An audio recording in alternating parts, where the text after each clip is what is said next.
Hi friends, it's Mrs. Tucker. So today's story is called The Bouncy Ball. And we're going to be talking about feelings for the next few days and the next few lessons. And so I want you to right now close your eyes and think about how your body feels on the inside.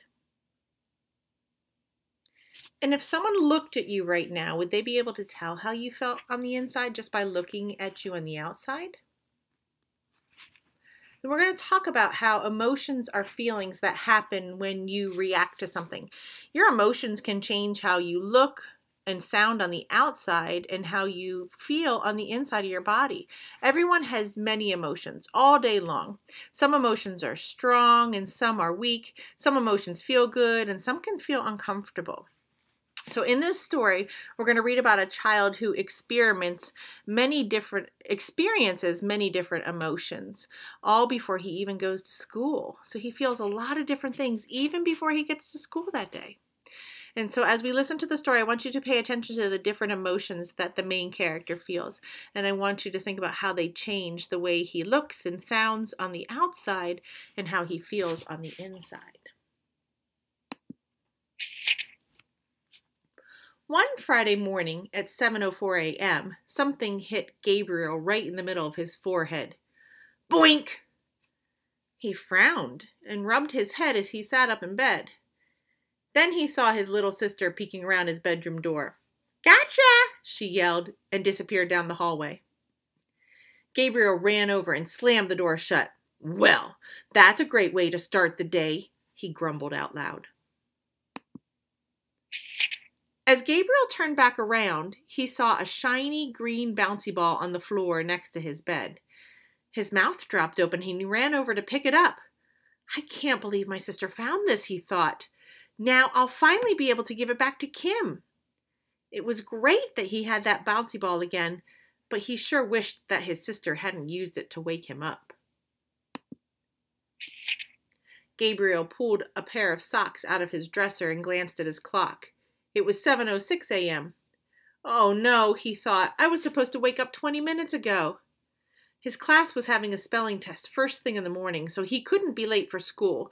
Gabriel's stomach started twisting up in knots as he got dressed as fast as he could. Then he snatched his backpack and the bouncy ball and hurried out of his room.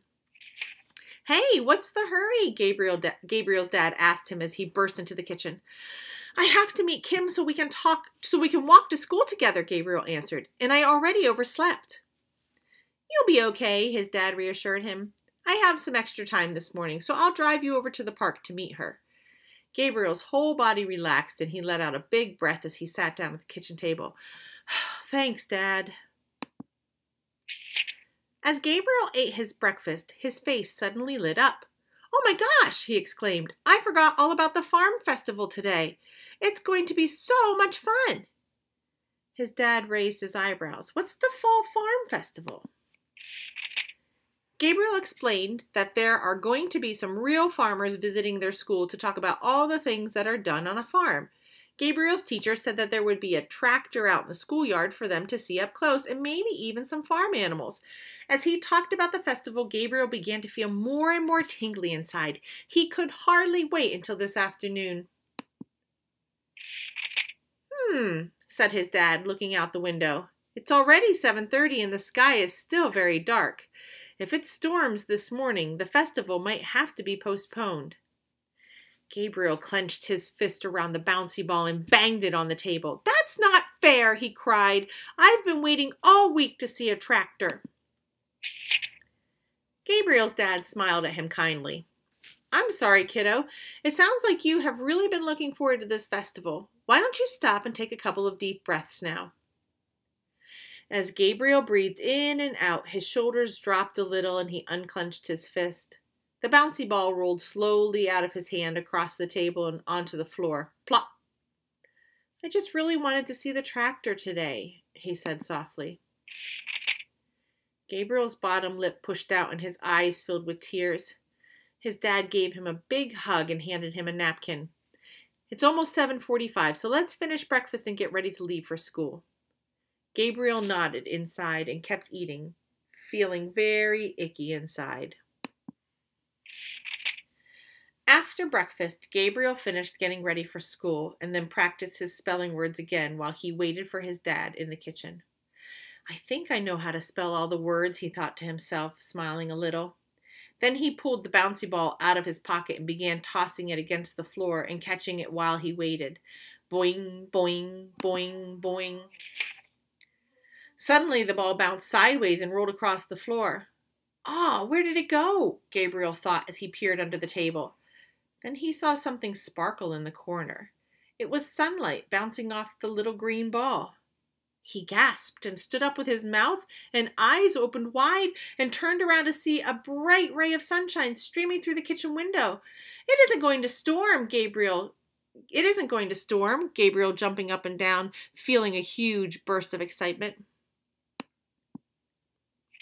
It was 8:04 a.m. when Gabriel and his dad arrived at the corner of the park to meet Kim. As Gabriel got out of the car, he held the bouncy ball tightly in his hand so he could give it back to her. Have fun at the festival, his dad called. Gabriel waved to his dad and then ran to meet Kim with a big smile on his face. It sure felt like a great way to start the day. We're going to stop right there for today, friends. And one of the things that we're going to talk about is the different emotions and how they changed the way Gabriel looked on the outside and how he felt on the inside. So if you are in the classroom with me, we're going to keep talking a little bit more about this. If you're not in the classroom with me, you're going to go back onto Seesaw and finish the assignment that you need to do for this story. It was nice talking to you, and I will see you again soon. Bye.